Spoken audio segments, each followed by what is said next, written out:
అనుదినమన్న శ్రోతలకు మన ప్రభువును రక్షకుడై ఉన్న యేసుక్రీస్తు యొక్క సరిసాటి లేని మహా గొప్ప పరిశుద్ధమైన నామం నందు శుభం.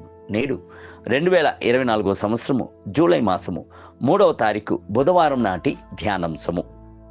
తండ్రి అయినవాడు. యెషయా గ్రంథము 64వ అధ్యాయము 8వ వచనమందు, యెహోవా నీవే మాకు తండ్రివి, మేము జిగట మన్ను, నీవు మాకు కుమ్మరి వాడవు, మేమందరము నీ చేతి పని అయి ఉన్నాము. మన దేవుడు మనక పితరుడై ఉన్నాడు, మనక తండ్రిగాను ఉన్నాడు. అబ్బా తండ్రి అని పిలిచేటువంటి దత్తపుత్ర స్వీకృత ఆత్మను అనుగ్రహించి ఉన్నాడు. అందుచేతనే సమస్త మేలులను పరిపూర్ణంగా మనకు అనుగ్రహించి మనపై ప్రేమను చూపించుచున్నాడు.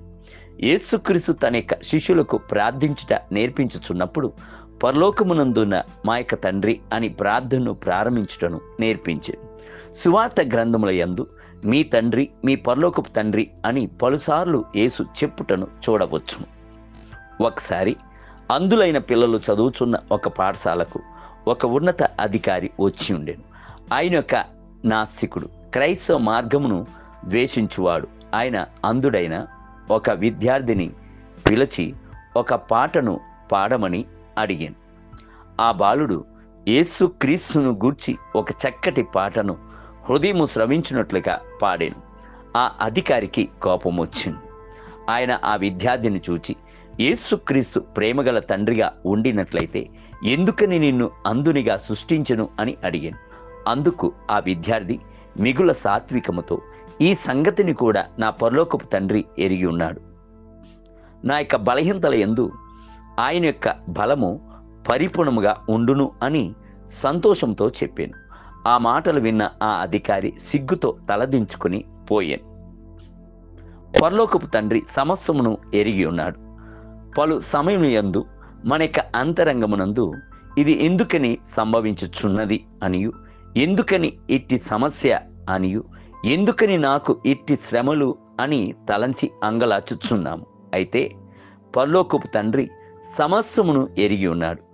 ఆయనను ప్రేమించుచున్న వారికి సమస్తమును మేలునకై సమకూర్చుచున్నాడు. ప్రభు దిక్కులేని పిల్లలకు తండ్రిగా ఉన్నాడు. అనాథ బిడ్డలకు ఆయన చేయి విడిచిపెట్టాడు.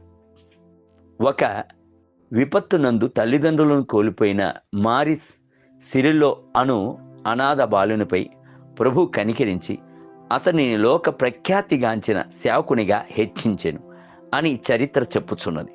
ఇజ్రాయేలు దేశము స్వాతంత్రము పొందుకుని కొన్ని సంవత్సరంలోగా అక్కడ యోమ్ కిప్పర్ అను పేరు ప్రారంభమాయెను. ఇజ్రాయేలులో గల యవనసులు అందరూ తమ యొక్క దేశమును కాపాటకు ప్రాణమును లెక్క చేయక యుద్ధము చేసిరి. 14 కోట్ల అరేబీయులను ఎదిరించి గొప్ప ధీరత్వముతోనూ వీరత్వముతోనూ యుద్ధము చేసిరి.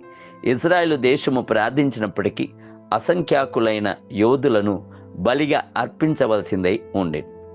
అప్పుడు తండ్రిని కోల్పోయిన పిల్లలు అందరూ ఒకటిగా కలిసి ఇజ్రాయెల్ దేశం యొక్క శాసన సభ భవనమును చుట్టూతా మోహరించి, మాకు మా తండ్రులను దయచేయుడి అను ఘోషను లేవనెత్తిరి.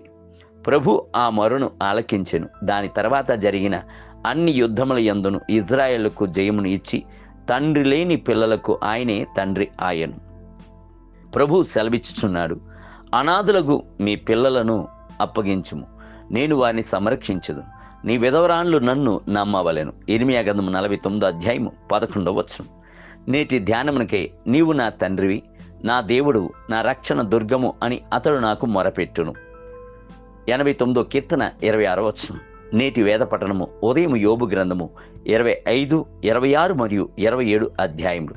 సాయంత్రం అపోస్తల కార్యములు 12వ అధ్యాయము. ప్రభు మిమ్ములను దీవించునుగాక. ఆమేన్.